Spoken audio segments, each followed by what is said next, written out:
Bien, muy buenos días tengan todos ustedes, cibernautas que nos acompañan semana tras semana. El de la voz, el doctor José Manuel Miranda de Santiago, socio fundador del despacho Transfer Pricing. Bueno, pues el día de hoy vamos a estar transmitiendo aquí desde Nuevo Vallarta, ya que aquí tenemos la convención de la Asociación Mexicana de Contadores Públicos. Y vamos a hablar sobre este tema de frontera, que es la norma general antiabuso. Si bien no es algo nuevo o reforma reciente de 2022, sí es algo que está muy de moda. A partir del 1 de enero del 2020, entró en vigor el artículo 5A del Código Fiscal de la Federación, en el cual se incorporó lo que se conoce como norma general antiabuso, que para mí vino a complementar lo que hacía falta en la presunción de operaciones inexistentes del artículo 69B del Código Fiscal de la Federación. Sin embargo, la norma general antiabuso y lo que es el artículo 69B para los EDOs son dos normas o disposiciones totalmente distintas y tienen diferente fin. Vamos a ver. Esta norma general antiabuso, en su exposición de motivos, señaló como argumento para su introducción una violación al principio de equidad. Se indicó que los contribuyentes que se encuentren en iguales condiciones deben estar sujetos a las mismas reglas. Los contribuyentes que realicen actos jurídicos para configurar operaciones con el propósito de encontrarse en una posición fiscal más favorable que otros, dicen, provocan una inequidad y elusión fiscal. Las normas antiabuso, claro, son las respuestas a esta situación. Si estamos en una misma circunstancia, sin embargo, yo puedo pedir la asesoría de abogados, de contadores, de fiscalistas, para buscar la manera de utilizar actos jurídicos que me puedan llevar al mismo resultado, pero con un ahorro significativo en la parte tributaria. Esta norma general de abuso da estas respuestas a esta situación. Y vamos, la norma general antiabuso no es propia del derecho fiscal mexicano, sino que ha sido implementada previamente por diversas jurisdicciones alrededor del mundo. Y estamos hablando en Estados Unidos, en Brasil, en Argentina, en Holanda, bueno, en Inglaterra. Y estamos hablando en los años 30, 40. O sea, nosotros hemos llegado ya muy tarde al combate de estos, ¿vale? Entonces, todas estas normas generales de abuso es para combatir el abuso de la indebida planeación fiscal. Bueno, en síntesis, lo que busca esta norma general antiabuso es que impedir que el contribuyente obtenga beneficios fiscales para la realización de actividades que no tengan una razón de negocio. O sea, ¿cuántas planeaciones fiscales se habían hecho antes de la reforma que se constituían empresas, se prestaban servicios entre partes relacionadas con el fin de minimizar la carga fiscal? Y esto trae como consecuencia o repercusión que el erario obtenga menos recursos. En el último trimestre que publicó la Secretaría de Hacienda y Crédito Público por medio del SAT sobre el avance que han tenido en su recaudación, pues han tenido números sorprendentes, porque han combatido la elusión y la evasión fiscal, y sobre todo se jactan de pegarle a grandes contribuyentes y a través de lo que son las cartas de invitación y las auditorías profundas. Este es el resultado de tratar de pegarles a estas planeaciones fiscales. Bueno, para reiterar otra vez, se consideró que la regla antiabuso mexicana requiere de dos elementos. Uno, que la operación o transacción no tuviera una razón de negocios, ¿vale? Y que generara un beneficio fiscal. O sea, son dos actos que se deben de dar para que se dé o aplique esta norma general antiabuso. Si esto ocurre, las autoridades fiscales pueden darle efectos que correspondan a los que hubieran realizado para la obtención del beneficio económico esperado. Bueno, les pongo un caso sencillo para que nos vayamos comprendiendo. Voy a suponer que que quiero ir a hacer un viaje de la Ciudad de México a Cuernavaca. Yo antes de tomar la autopista, hay un camino que se bifurca y me puedo ir por la libre o me puedo ir por la de cuota. Pero mi objetivo principal es llegar a Cuernavaca. Yo puedo optar por irme por la libre y no pago caseta ni el peaje, no pago nada más. Y llego a Cuernavaca. Pero también me puedo ir por la cuota, pago el peaje y llego al mismo resultado. Bueno, pues aquí el caso es que la autoridad te dice, si yo no obtuve un impuesto porque tú utilizaste una alternativa que te ahorró y yo no tuve participación, entonces yo te puedo desconocer que lo que hiciste fue una planeación fiscal cuyo único propósito era el no pagar el impuesto. Lo estoy haciendo un ejemplo muy, muy general para que podamos ahorita entendernos, comprender la operación. Bueno, ahora bien, esta potestad que se le otorga a las autoridades fiscales para reclasificar esta operación no es irrestricta.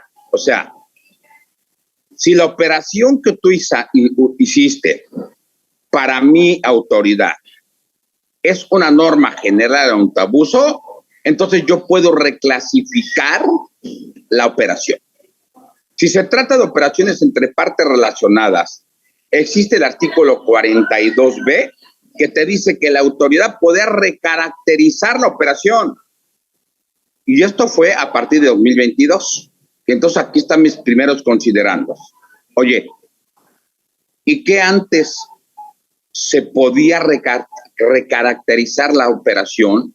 ¿O por qué fue hasta ahorita en el que el legislador está poniendo que la autoridad puede o tiene facultades para recaracterizar? Para mí, que se le ganaron pleitos en el tribunal o en el amparo.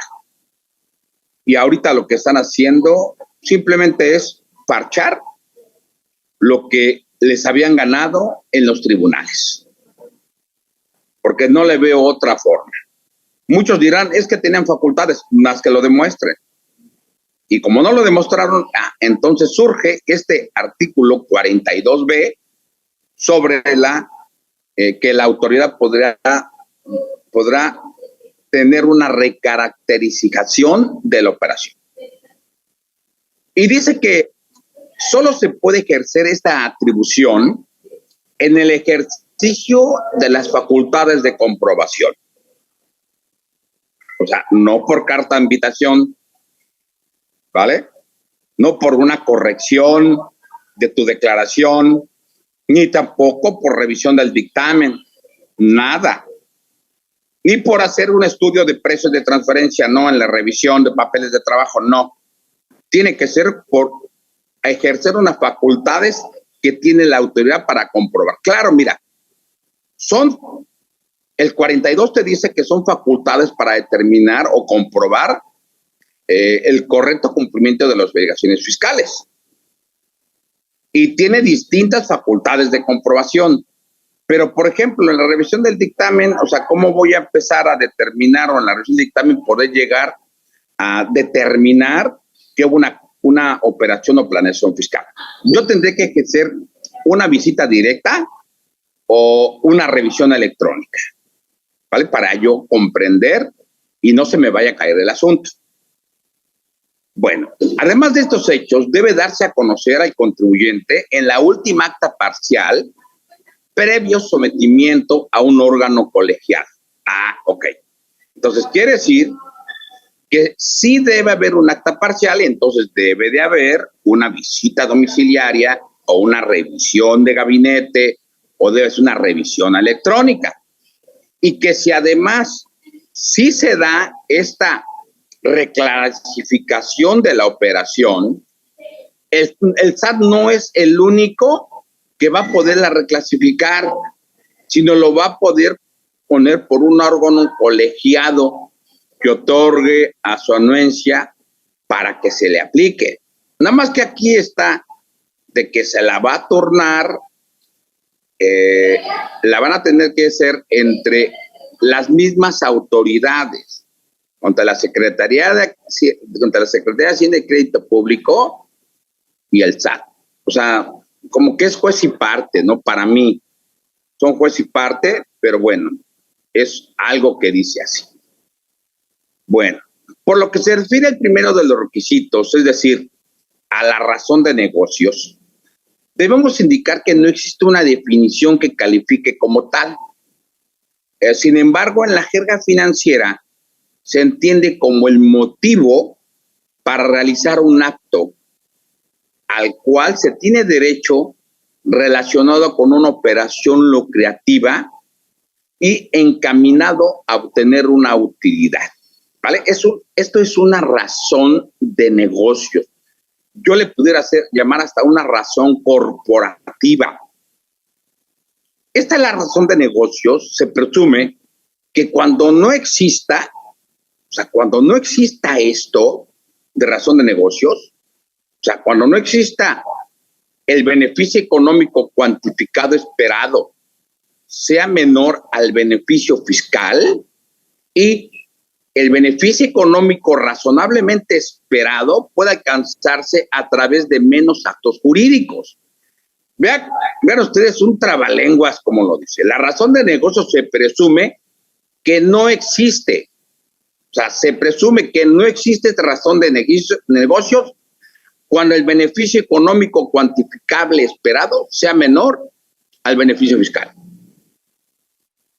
Y el beneficio económico, pero ahora razonablemente esperado, puede haberse alcanzado a través de menos actos jurídicos. Porque cuando hacemos una planeación fiscal, lo que nosotros queremos es minimizar la carga fiscal, pero sí tener un ahorro financiero, ¿vale? Y que a lo mejor si tengo la carga fiscal, que lo pueda diferir.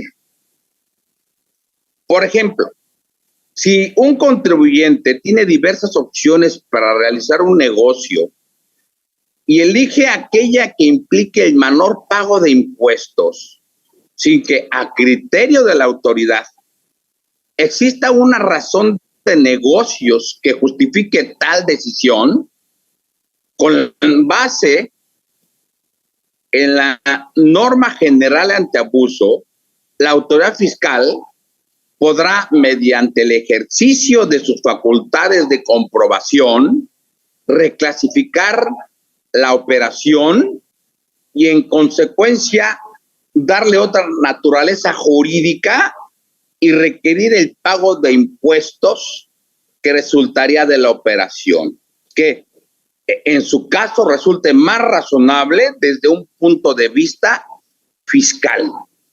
¿Vale? En este sentido, bueno, dice, la norma prevé que la autoridad fiscal podrá considerar que no existe esta razón de negocios, y ahorita reitero, ¿cuándo?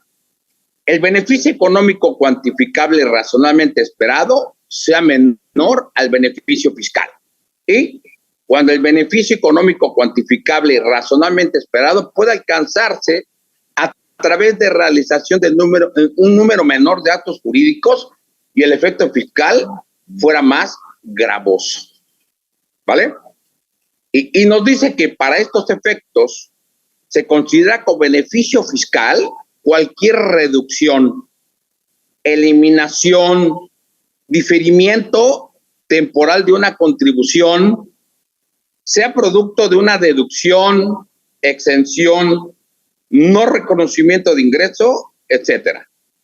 Y como beneficio económico cuantificable razonablemente esperado, dice, la obtención de ingresos, reducción de costos, el aumento en el valor de sus bienes o el mejoramiento en la posición de mercado.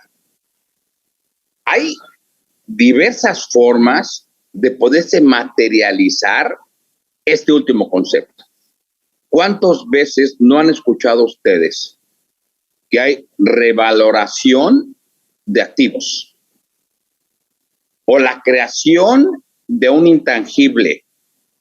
Y en el momento de crear y registrar ese intangible, lo amortizan y lo llevan a resultados del ejercicio. Incrementan la cuenta de capital de aportación y luego, posteriormente, hay una reducción de capital y se va libre de impuestos.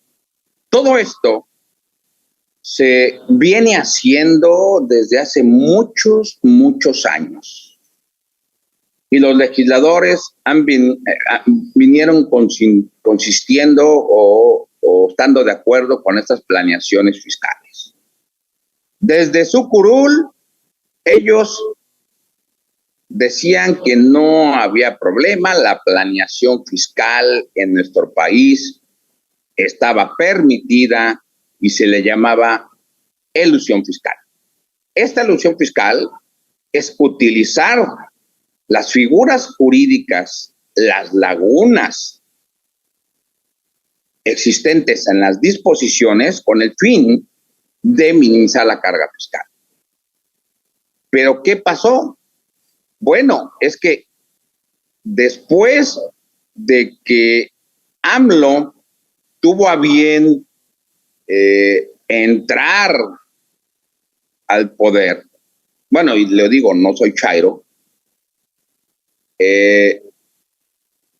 modifica el artículo 69B, crea visitas electrónicas, buzón electrónico, y empieza a cerrar caminos a las planeaciones fiscales agresivas.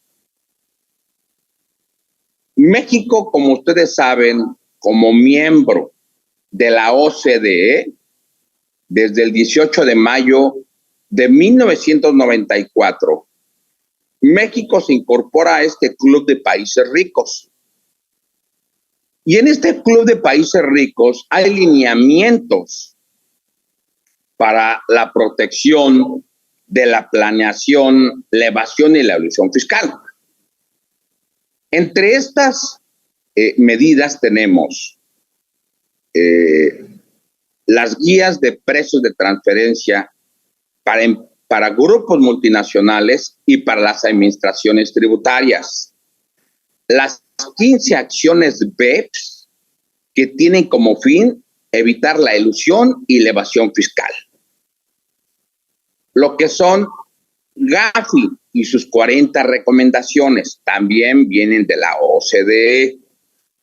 Bueno, hablando de esta norma general antiabuso, hay una norma o una acción específicamente para esto.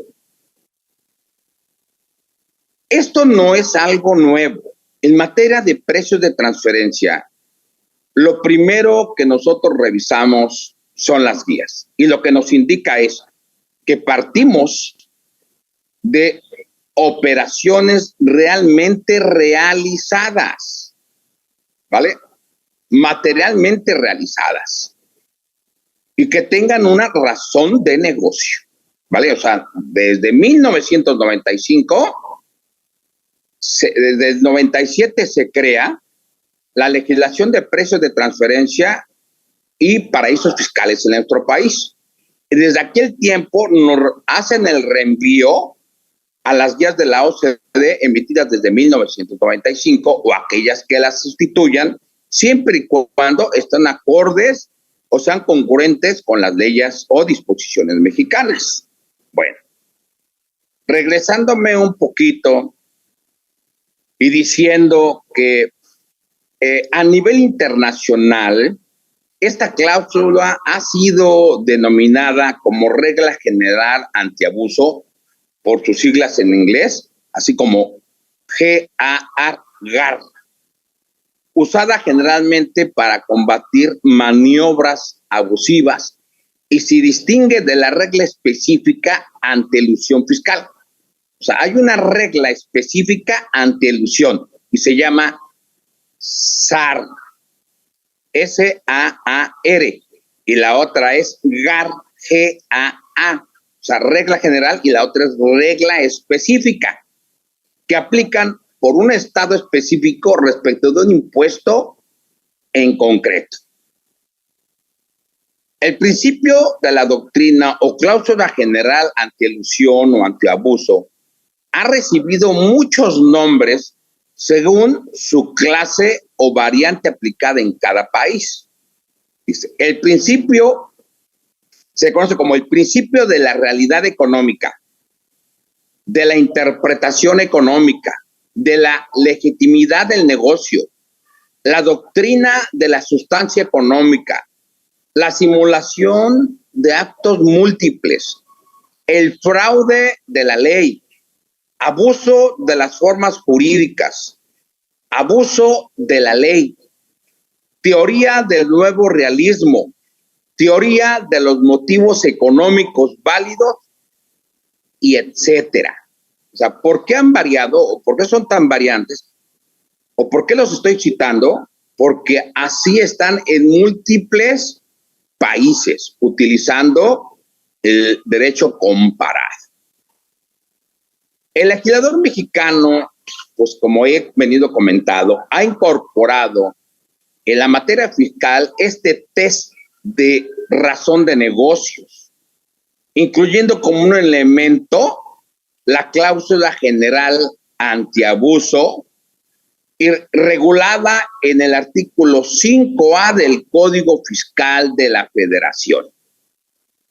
¿Vale? Bueno. Tenemos y comenzamos con una de las acciones BEPS y es el requisito de razón de negocios como la cláusula general antiabuso. Y el antecedente importante es que en 2013 la Organización para la Cooperación y Desarrollo Económico emitió 15 acciones BEPS cuyo objeto, entre otros, era combatir el abuso de convenios de doble imposición fiscal. B. La acción 6 de BEPS, que era para prohibir la elusión y la evasión fiscal. La evasión fiscal en nuestro país, el artículo 108 y 109, lo prohibía, defraudación fiscal, la evasión fiscal, pero no la elusión. Entonces, oye, México, yo recuerdo en varias conferencias, en varios foros, que le preguntaban al SAT de que cómo iba en la implementación de las acciones BEPS, y ellos decían que estábamos muy bien, que habíamos cumplido con todo. Y lo que yo sostenía desde aquellos años, y lo puse también en uno de mis libros que he escrito sobre este tema, es que faltaba combatir la elusión fiscal. Y en nuestro país estaba permitido el fraude a la ley. ¿Vale? Entonces, se tuvo que retomar de la acción 6 de BEPS e incorporarla al artículo 5A del Código Fiscal de la Federación. Y claro, ya teníamos mucho antecedente de la acción de los abusivos de los tratados internacionales. Y lo único que había que hacerlo es, pues, adaptarlo o tropicalizarlo a las disposiciones. Dentro de estas medidas propuestas del Plan B para evitar el uso abusivo de estos convenios o tratados internacionales, se encuentra una cláusula general y antiabuso en la que se reconozca la aplicación de llamado test de propósito principal, una recomendación contenida, como ya lo he venido diciendo, en la acción 6 de BEPS. Dice que en virtud del cual se negarían los beneficios de un convenio cuando se pueda concluir razonablemente que el propósito o uno de los propósitos de una operación es la obtener un beneficio, obtención de sus beneficios, sus propósitos, actos o contratos, que se traducen en el ahorro impositivo por comparación con el importe que hubiera sido exigido de no llevarla a cabo estos actos o contratos. Por ejemplo, en los casos que yo me ha tocado ver. Una ocasión, una empresa residente en México celebraba una operación con un residente en el extranjero en Uruguay, en Montevideo. Como Montevideo es un país en aquel tiempo que se había considerado como un paraíso fiscal, la retención que se le hacía por la operación que se estaba haciendo, que era una operación de financiamiento, los intereses llevaban una retención del 35 o 21%, porque no era del sistema financiero. Tuvieron asesoría de un fiscalista y les dijo, oye, ¿por qué no lo triangulas? ¿Vale?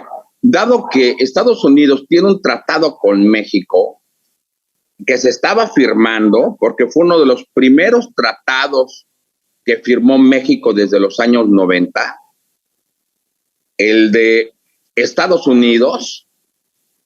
Entonces dice, pues vamos a hacer esto, vamos a ocupar el tratado, que Estados Unidos ahora reciba el dinero de Uruguay y que Estados Unidos te lo dé a ti, así como el mentado back to back. Y entonces ya no hay una retención tan elevada del 35-21, porque estamos hablando de una retención que por lo menos o máximo era de un 15%. Vean ustedes que al SAT en nuestro país recibía una entrada en impuestos del 35%, y ahora con el tratado pues redujo 20 puntos porcentuales o 15. Cuando revisó el SAT al dictaminador, vio que el préstamo lo recibía de Uruguay y después lo vieron que era de Estados Unidos. Y entonces fue cuando objetaron, a ver, vamos a ver cómo fue la trayectoria del dinero. Y entonces dijeron, mira, esta operación, acto o contrato llevado a cabo con los Estados Unidos no tiene sustancia económica.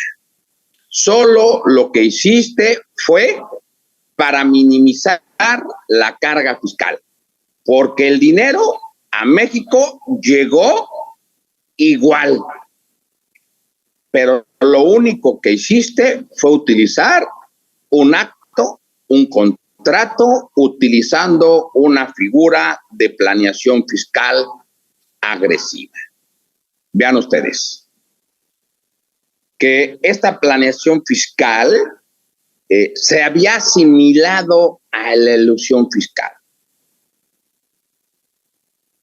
Aunque la planeación fiscal se ha asimilado a la elusión fiscal, pues esta se diferencia de esta última, como lo refiere un gran autor, Rodríguez Piñeros, fundamentalmente en que esta estrategia se desarrolla en un contexto internacional, la planeación fiscal.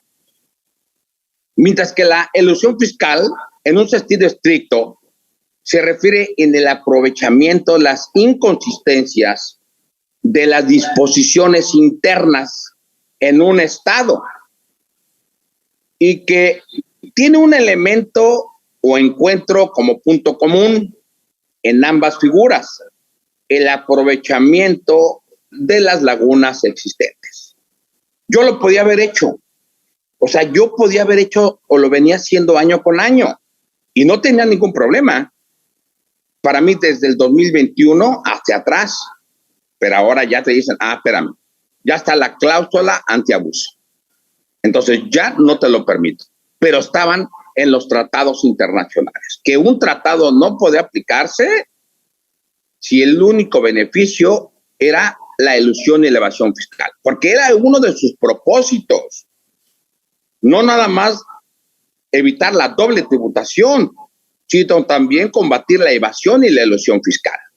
Bueno, vamos a ir a un corte comercial y ahorita regresamos, por favor. Adelante, producción.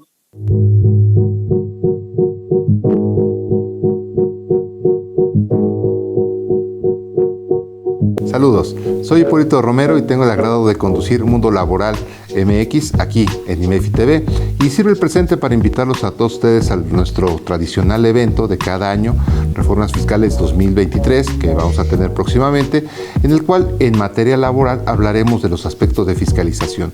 Y es importante que consideren este punto porque tenemos tercera etapa de la reforma laboral, los avances en vacaciones dignas, muy probablemente también la relación de o reducción de la jornada de trabajo y dentro del nuevo esquema, cómo debemos hacer para protegernos tanto patrones como trabajadores en una nueva realidad del mundo laboral que tenemos en nuestro país. Los esperamos. Muchísimas gracias.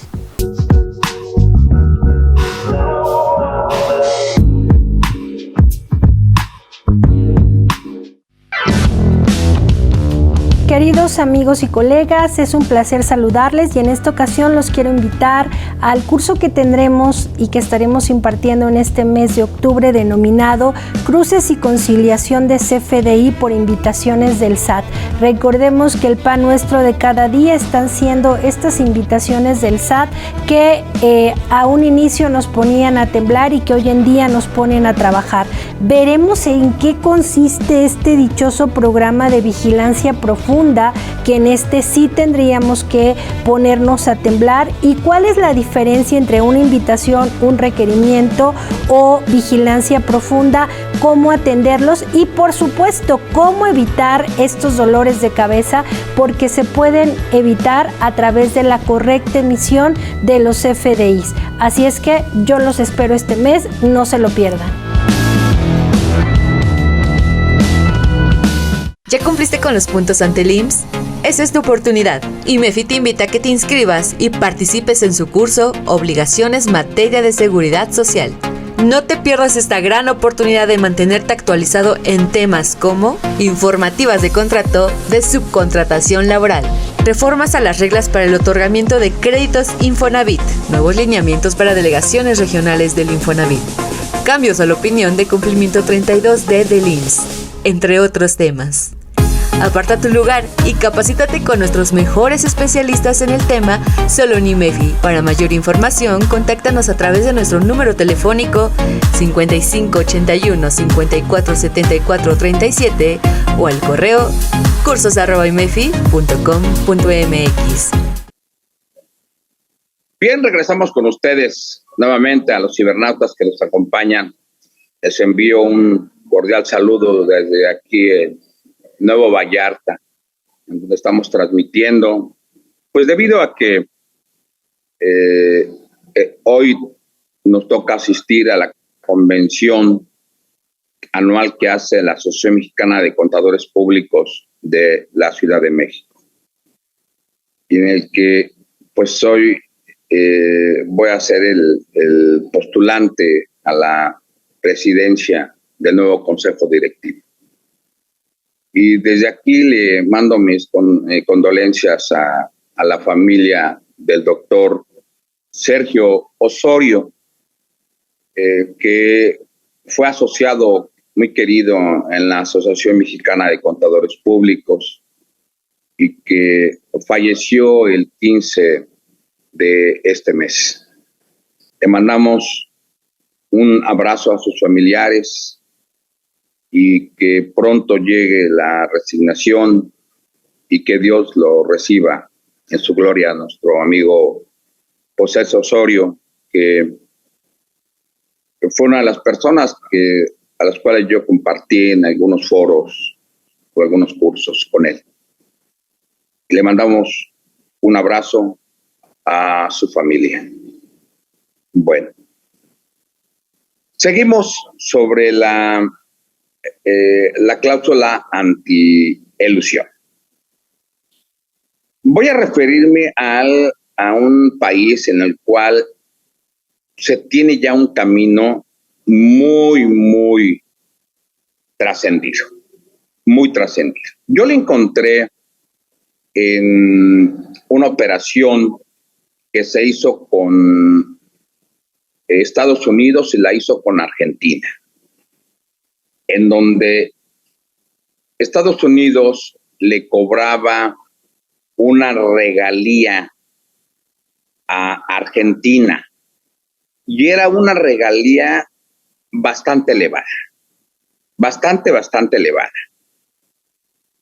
En el momento que revisó la administración fiscal de Argentina, se dio cuenta que la participación que tenía en el capital Estados Unidos y Argentina era del 99.99%, y que la marca como tal no se ocupaba,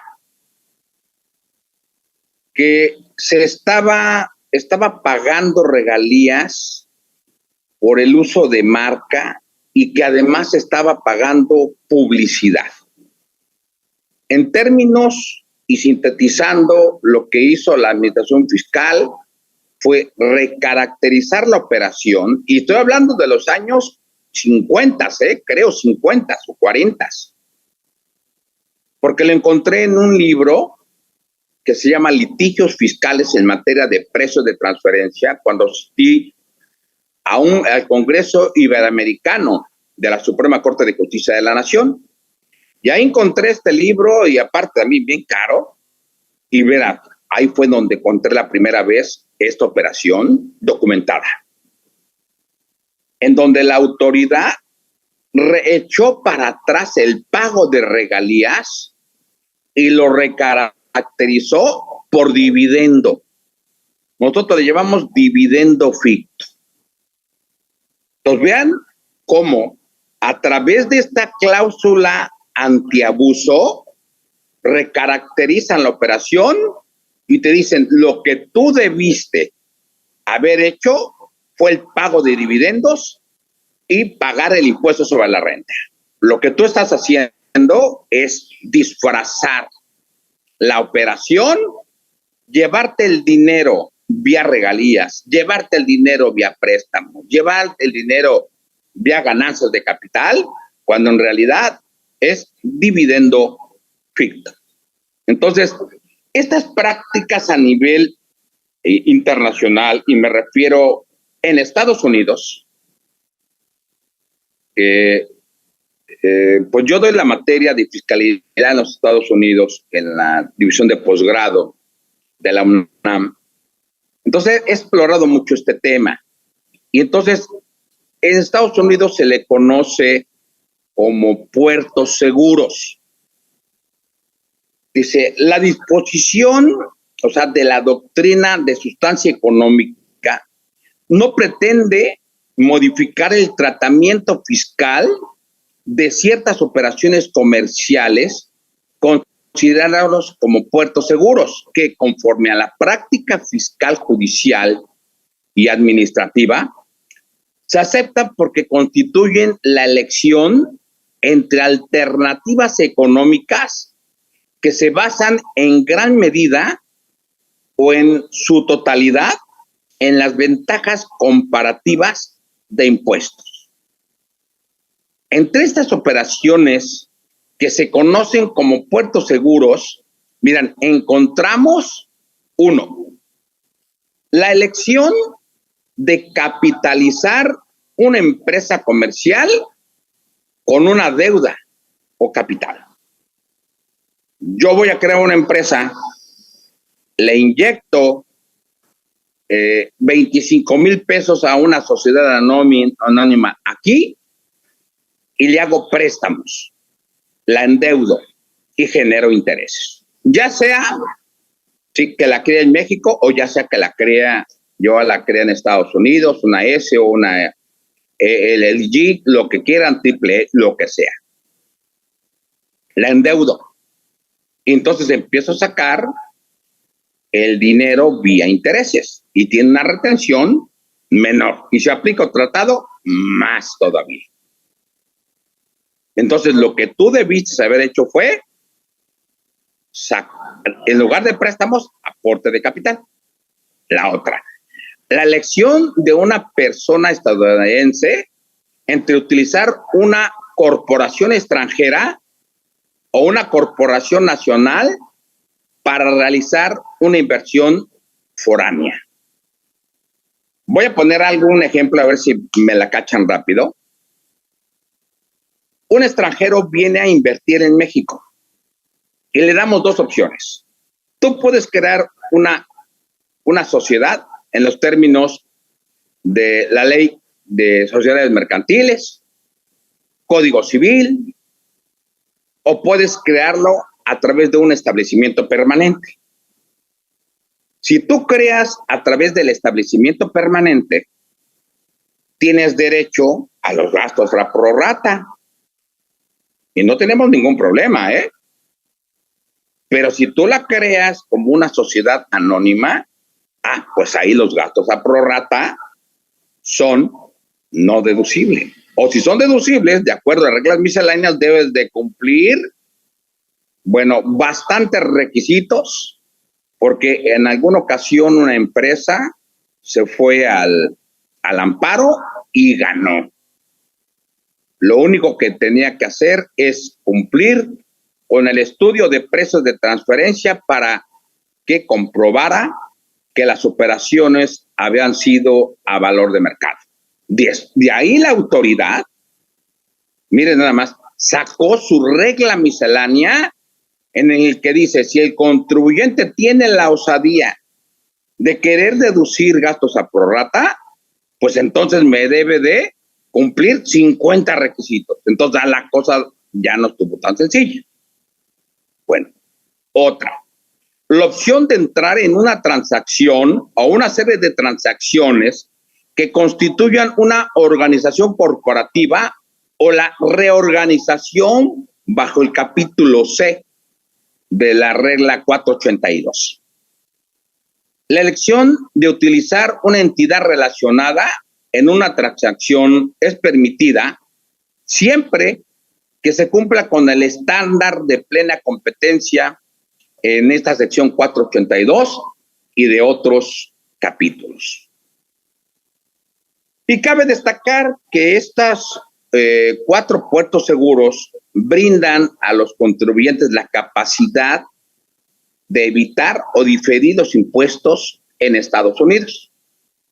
Y a menudo estos puertos seguros forman parte de una operación más grande que puede pasar o no por el análisis de los parámetros de la doctrina como sustancia económica. Vean ustedes entonces cómo está. Vean el ejemplo que yo les acabo de dar y la exposición de motivos que entró en el 2020, exactamente fíjate cómo dice. En la exposición de motivos a la iniciativa señaló como argumento para su introducción una violación al principio de equidad. Según se indicó, los contribuyentes que se encuentren en iguales condiciones deberán estar sujetos a las mismas reglas. Los contribuyentes que realizan actos jurídicos para configurar operaciones con propósitos de encontrarse en una posición fiscal más favorable que otros provocan una inequidad y elusión fiscal. Las normas antiabuso son las respuestas ante esta situación. Vean nada más cómo aterriza esta cláusula general antiabuso. Y podemos nombrar, para terminar, ciertas situaciones que sirvieron de base en esta exposición de motivos. 1. En la práctica, provocan un problema de elusión fiscal que repercute en la recaudación de las contribuciones federales. Los tribunales colegiados de circuito han reconocido que la elusión tributaria es un fenómeno distinguido por uso de actos o contratos, negocios y mecanismos legales que tienen como fin aminorar el pago de tributos, y las normas antiabuso son respuestas a las prácticas de fraude a la ley o abuso del derecho. La recaudación en México es poco efectiva, pues el país se ubica muy por debajo del promedio de América Latina y el Caribe, siendo menor entre los países miembros de la OCDE. La introducción de reglas generales antiabuso es una práctica común a nivel internacional, como lo he venido comentando. Derivado del estudio de la experiencia internacional, se consideró que una norma general antiabuso para México tiene que incluir los 2 elementos: que la operación del contribuyente no tenga una razón de negocios y que esto genere un beneficio fiscal.